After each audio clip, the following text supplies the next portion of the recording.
दोस्तों ये है चोंग जू योंग, एक गरीब किसान के बेटे जो अमीर बनने के लिए बचपन में 4 बार घर से भाग गए और 3 बार उनके पिता पकड़कर वापस खेती में काम पे लगा दिया। सपना तो था एक टीचर बनने का, लेकिन 7 भाई बहनों का पेट भरना भी जब मुश्किल था तो सपना देखना एक गुनाह से कम नहीं था। लेकिन रुकिए जरा, इनके बारे में और थोड़ा जानते हैं। चोंग जू योंग साउथ कोरिया की सबसे बड़े उद्योगपति में से एक है और हुंडई ग्रुप की फाउंडर है। जी हाँ, हुंडई ग्रुप की, जिसके एक सब्सिडियरी हुंडई मोटर्स आज टाटा और महिंद्रा जैसे दिग्गज ऑटोमोटिव कंपनी की नाक में दम कर दिया।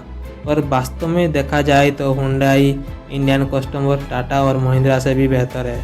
तभी तो सालों से एक नंबर मारुति सुजुकी के बाद हुंडई ने इंडियन ऑटोमोबाइल दूसरे पोजीशन पर कब्जा जमा कर रखा।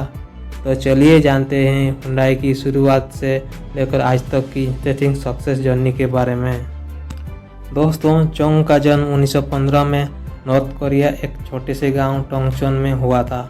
उस समय कोरिया जापान का कंट्रोल में था और खराब इकोनॉमी और प्रतिबंध वजह से लोगों का जीना मुश्किल बन गया था। उनके पिता एक गरीब किसान थे, घंटों खेतों में काम किया करते थे। ना चाहते हुए भी चोंग को अपने पिता को मदद करनी पड़ती थी। वो कभी जानवरों को चराने जाते थे तो कभी लकड़ी को बेचकर कुछ पैसा इकट्ठा करने की कोशिश करते थे, लेकिन फिर भी 2 वक्त की रोटी भी मुश्किल से नसीब नहीं हो पाती थी। तो अपने गरीबी से तंग आकर चोंग अक्सर ये सोचा करते थे, क्या उन्हें भी अपने पिता की तरह जिंदगी भर स्ट्रगल करना पड़ेगा। सपना तो पढ़े लिखकर टीचर बनने का था, लेकिन पैसे कमी ने उनके पैर रख दिया। अब उनके पास रास्ते 2 ही था, या तो खेती करे और घर से भाग कर चले जाए।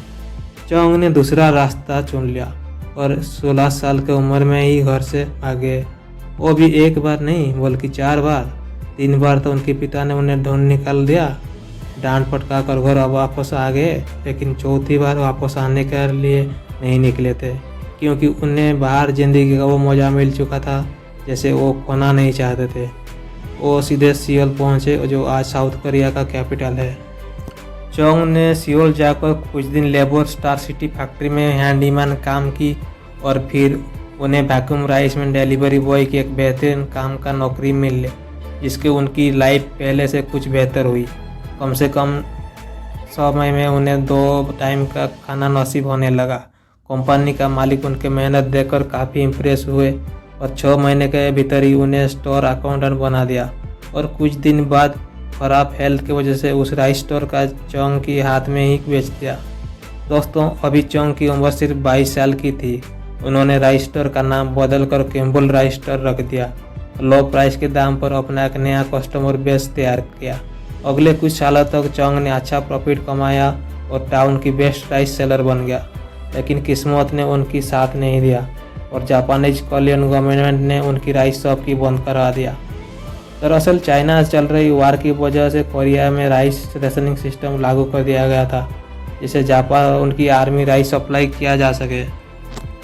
दरअसल चाइना से चल रही वार की वजह से कोरिया में राइस रेशनिंग सिस्टम लागू कर दिया गया था, जिससे जापान और उनकी आर्मी राइस सप्लाई किया जा सके।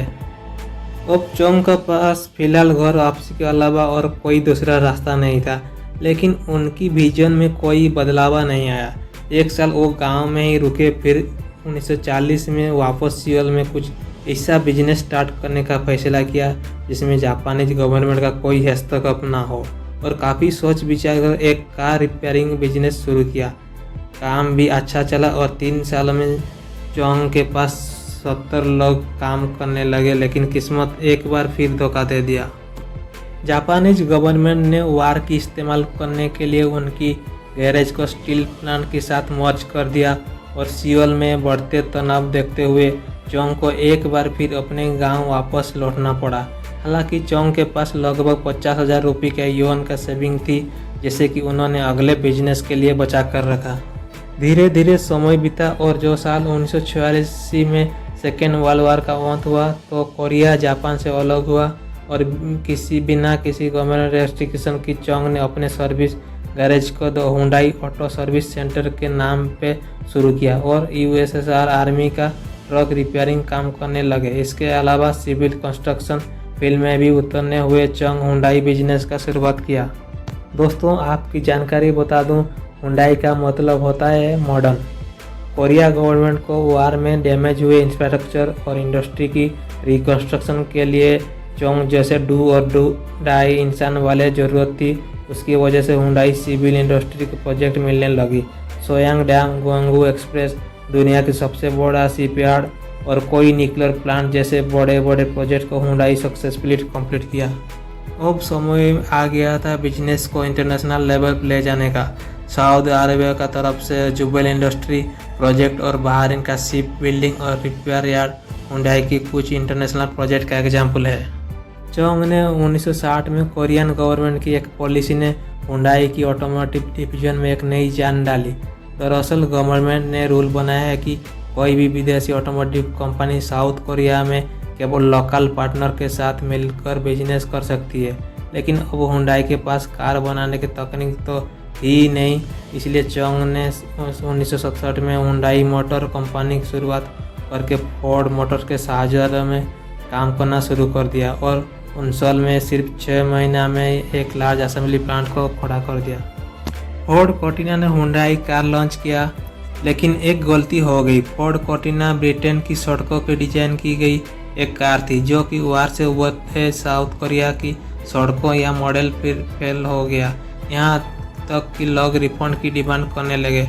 साल 1959 में आई एक भयानक फ्लड, जब पूरी असेंबली में तैयार हुए गाड़ी 4-5 फुट बाढ़ की पानी में डूब गए। नौबत यहाँ तक आई, लोग चौंक को कार प्रोडक्शन बंद करने के लिए सलाह देने लगे, लेकिन चौंक ने ना हारना सीखा ही था। असेंबली लाइन को फिर से ठीक किया गया और कार प्रोडक्शन शुरू हुआ और कुछ सालों में साउथ कोरिया की सड़कें अच्छी होने लगी तो कोर्टिना के सेल फिगर में तेज़ी से इजाफा होने लगा। लेकिन साल 1974 में फोर्ड मोटर से कुछ मतभेद की वजह से चोंग ने उनके साथ कॉन्ट्रैक्ट कैंसिल कर दिया और फिर दुनिया में कोरियन कार का दौर शुरू हुआ। फोर्ड मोटर से कॉन्ट्रैक्ट खत्म होने के बाद हुंडई ने अमेरिका के मित्सुबिशी के साथ इंजन और एक्सेल के लिए कॉन्ट्रैक्ट साइन किया और अपने अगले कार के डिजाइन के लिए यूरोपियन इंजीनियर की पूरी टीम को हायर कर लिया और जब कोरिया की ज़रूरत के हिसाब से कार बनी। चोंग अपनी टीम्स बिना थके दिन रात मेहनत किया and advance engine car part develop किए गए और साल 1990 में अपने feature loaded car Hyundai accent को मार्केट में उतार दिया। रेपुटेशन और सेल्स फिगर को पलट कर रख दिया और साल 1998 में हुंडई ने किया मोटर्स पे भी कब्जा कर दिया और दोनों में से मिलकर क्वालिटी मैन्युफैक्चरिंग और डिजाइन प्रोसेस पर इतना हैवी इन्वेस्टमेंट किया कि साल 2004 में हुंडई ने टोयोटा के बाद दूसरी बेस्ट इनिशियल क्वालिटी का खिताब जीत लिया। दोस्तों, अगर इंडियन मार्केट की बात किया जाए, हुंडई ने साल 1996 में अपनी एक ऑल फैमिली कार सांट्रो के साथ एंटर किया था, जिसे खूब पसंद किया गया और अभी न्यू कार हुंडई आ रहा है। थैंक यू दोस्तों, मिलते हैं और एक नए कहानी के साथ।